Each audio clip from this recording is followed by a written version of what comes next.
Class 10वीं प्राकृतिक संसाधनों का प्रबंधन। कुछ महत्वपूर्ण प्रश्न आप लोग के लिए लाए हैं। पहला प्रश्न है, प्राकृतिक संसाधनों का उपयोग कैसे होना चाहिए? इसका ऑप्शन है लाभकारी, विवेकपूर्ण, प्रचुर या अत्यल्प।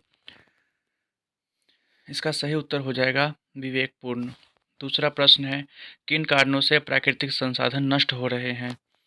ऑप्शन है शहरीकरण, दूसरा ऑप्शन है प्रदूषण, तीसरा ऑप्शन है ए और बी दोनों, चौथा है वृक्षारोपण। तो इसका सही उत्तर हो जाएगा ए और बी दोनों। नेक्स्ट क्वेश्चन की ओर बढ़ते हैं। संसाधनों के अविवेकपूर्ण दोहन से क्या होगा? हम लोग को पता है कि संसाधन समाप्य है, यानी वह समाप्त हो सकते हैं। इसलिए संसाधनों अविवेकपूर्ण दोहन अगर किया जाए तो ये नष्ट हो जाएगा। तो इसका सही उत्तर होगा संसाधन नष्ट हो जाएंगे। नेक्स्ट क्वेश्चन है 4 नंबर, निम्नलिखित में प्राकृतिक संसाधन है। ऑप्शन है कोयला, वन्य जीव, वन या ऊपर दिए हुए सभी। बिल्कुल, ऊपर दिए हुए सभी ऑप्शन जो है प्राकृतिक संसाधन है। ऊपर दिए हुए सभी। अगला प्रश्न है, हम संसाधनों का प्रबंधन करते हैं क्योंकि इसे लंबे समय तक, ऑप्शन ए, इसे लंबे समय तक उपयोगी में लाया जा सके। बिल्कुल। दूसरा है संसाधन सीमित होते हैं। तीसरा ऑप्शन है बढ़ती जनसंख्या को संसाधन उपलब्ध कराया जा सके। इसका उत्तर हो जाएगा इनमें से सभी, क्योंकि सभी आवश्यक है। अगला प्रश्न है, कोयला और पेट्रोलियम महत्वपूर्ण संसाधन है। ऑप्शन ए वनस्पतिक ईंधन, दूसरा है जलीय चक्रण, तीसरा है जीवाश्म ईंधन, उपयुक्त सभी। इसका सही उत्तर हो जाएगा जीवाश्म ईंधन का। प्राकृतिक संरक्षण के मुख्य उद्देश्य में से एक है संस्थागत जैव विविधता का संरक्षण। यही आंसर होगा। और ऑप्शन डी इनमें से सभी, यानी ऑप्शन डी हमारा इसका उत्तर हो जाएगा। अगला प्रश्न, सरकार के प्रारंभिक वन प्रबंधन में क्या कमी थी? जब वन प्रबंधन नीति आज़ादी के बाद अपनाया, उसमें क्या कमी थी? ऑप्शन ए स्थानीय लोगों के ज्ञान और आवश्यकता की उपेक्षा की गई। ऑप्शन बी औषधि, फल इत्यादि के पौधों को काटा गया। ये भी सही है। ऑप्शन सी सिर्फ टीक और यूकेलिप्टस के वृक्ष। अगला प्रश्न है, पर्यावरण के लिए 3 प्रकार के आर का उपयोग किया जाता है। इसका क्या मतलब है? कम उपयोग यानी रिड्यूस, पुनः चक्रण रिसाइकिल, एंड पुनः उपयोग रीयूज, इनमें से सभी। इसका उत्तर हो जाएगा इनमें से सभी। निम्न में से किनका प्रबंधन जरूरी है? जल, मिट्टी, जंगल या इनमें से सभी? बिल्कुल, इनमें से सभी का प्रबंधन आवश्यक है। अगला प्रश्न है 13 नंबर, जीव संरक्षण हेतु सरकार ने इस पुरस्कार की व्यवस्था की। कौन से पुरस्कार की? ऑप्शन ए जीव संरक्षण पुरस्कार, दूसरा ऑप्शन है अमृता देवी बिश्नोई राष्ट्रीय पुरस्कार, ऑप्शन सी ए और बी दोनों, और इनमें से कोई नहीं। इसका सही उत्तर हो जाएगा अमृता देवी बिश्नोई राष्ट्रीय पुरस्कार। नेक्स्ट क्वेश्चन की ओर बढ़ते हैं। गंगा सफाई योजना कब प्रारंभ की गई थी? देखिए, सबसे पहले गंगा सफाई योजना शुरुआत की गई थी 1985 में, तत्कालीन प्रधानमंत्री राजीव गांधी के समय। गंगा सफाई योजना 1985 में शुरू की गई थी क्योंकि इसका क्या कारण था? ऑप्शन, गंगा का जल सूखने लगा था, ये तो हो ही नहीं सकता। दूसरा ऑप्शन है गंगा के जल की गुणवत्ता कम हो गई थी। ऑप्शन सी है गंगा का जल अति शुद्ध था। तो इसका सही उत्तर होगा ऑप्शन बी, गंगा के जल की गुणवत्ता कम हो रही थी। नेक्स्ट क्वेश्चन, पानी में कोलिफॉर्म जीवाणु की उपस्थिति क्या दर्शाती है? यह दर्शाती है कि पानी शुद्ध है, यह दर्शाती है कि पानी पीने योग्य नहीं है, या पानी संदूषित है। बी और सी दोनों। बिल्कुल इसका आंसर बी और सी दोनों होगा, क्योंकि यह एक दूषित है जो पीने योग्य हो भी नहीं सकता। कॉलिफॉर्म द्वारा दूषित पानी पीने से हम क्या होते हैं? हम बार बार बीमार पड़ते हैं। नेक्स्ट क्वेश्चन, गंगा नदी का उद्गम स्थल क्या है? तो इसका आंसर हो जाएगा गंगोत्री। गंगा के प्रदूषण का क्या कारण है? मृतकों की राख, शहरों का कचरा या उद्योगों का रासायनिक उत्सर्जन, इनमें से सभी आंसर हो जाएगा।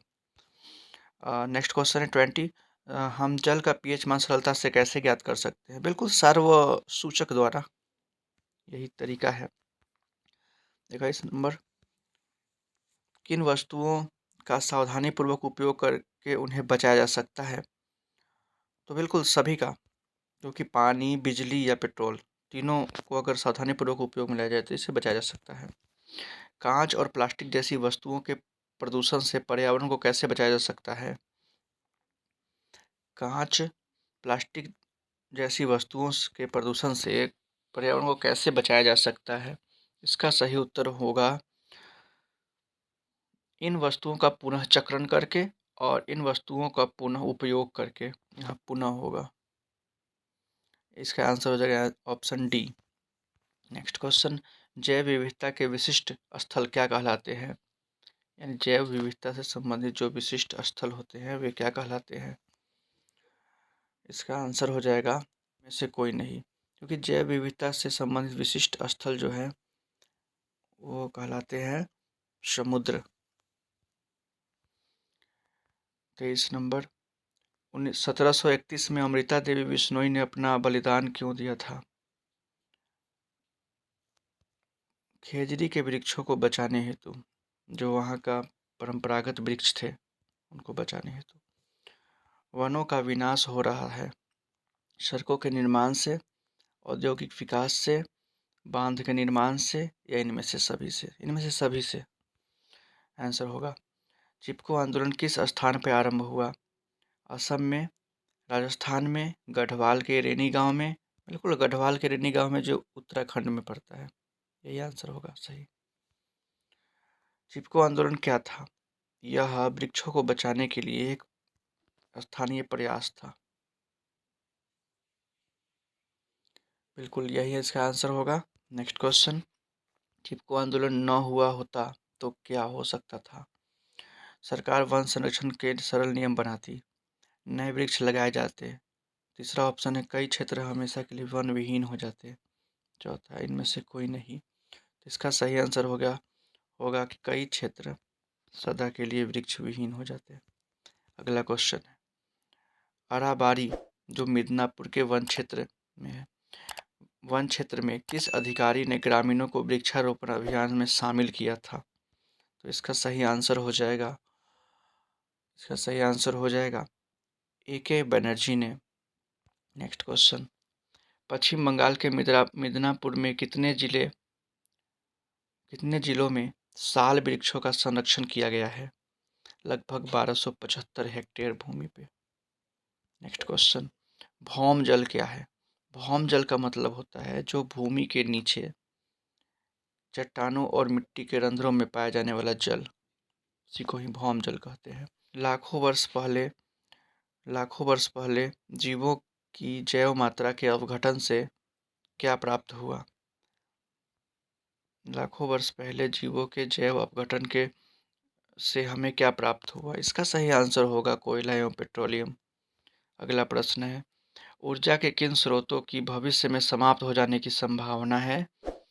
तो इसका आंसर है कोयला एवं पेट्रोलियम। अगला प्रश्न है, कोयला और पेट्रोलियम के उपस्थित होता है कार्बन, सल्फर और हाइड्रोजन एवं नाइट्रोजन सभी। तो इसका आंसर होगा इनमें से सभी, क्योंकि कार्बन सबसे अधिक मात्रा में होता है परंतु सल्फर, हाइड्रोजन, नाइट्रोजन सभी होते हैं इसमें।